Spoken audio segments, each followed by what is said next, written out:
They're called customers of size, airline passengers who may spill over into neighboring seats. Should they be required to buy a second seat? One airline known for being plus-size flyer friendly has announced now a strict policy change with rules that may keep any large travelers that are strapped for cash grounded. That's right. Chief Transportation Correspondent Pilot May-Kay Beeler joining us with the details. May-Kay, what's going on with Southwest? Okay, so they've got a policy change.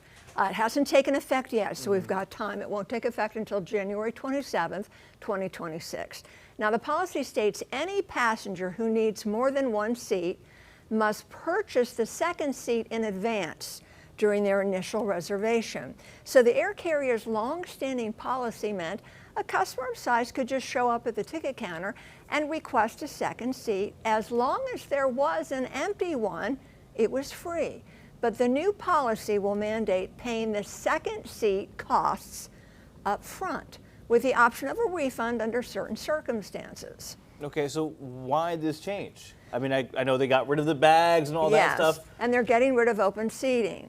So on this date in January, they're going to go to assigned seating. They just want to make it easier. So in a statement, Southwest says, we are updating our policies as we prepare for our operation, employees, and customers for the assigned seating on January 27th. So the long-standing, and I want to make it clear, still current policy allows plus-size passengers to snag an extra seat without any upfront costs for now.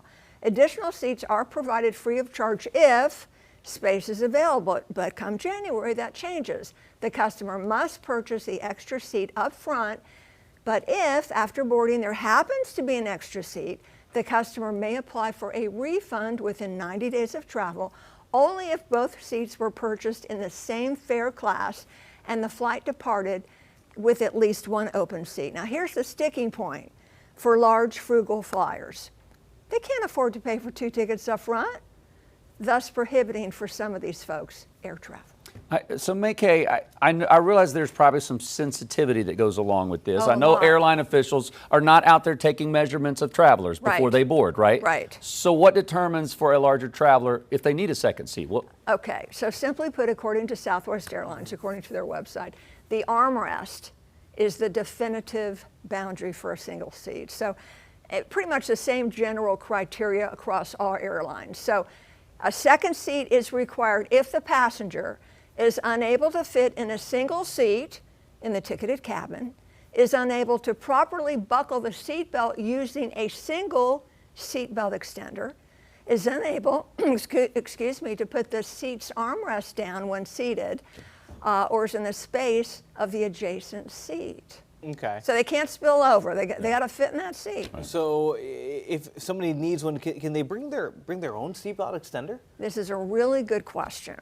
So you can buy one on Amazon, and it has to be FAA approved, but it really isn't legal because all the equipment on an airliner, including the seatbelts, undergoes inspections, regular inspections to make sure they're not fraying, they're not getting weak, and the ones you buy off Amazon, even though it might be FAA approved, haven't been inspected. So flight attendants tell me, no, they're really not supposed to. They may look the other way, but they're not supposed to because what if it doesn't hold them properly and there's an accident? Yeah. Okay. This is a very sensitive topic for these folks. And I did an extensive story on this last year. And one woman that I interviewed at CLT said to me, and she was a larger traveler, she said, we know the airlines don't make seats for us. It broke my heart. Yeah. Just, we know. We just can't fly. She was there to pick up somebody. So anyway, there you go. This new policy in January of 2026, got to pay up front. You can still get a refund if they're empty seats, but you got to pay up front. Some people can't afford to pay for 2 seats up front. That's true. Part of the changes Southwest is making. Yeah. Okay, thank you. Queen City News Plus. Just search Queen City News on your smart TV's app store.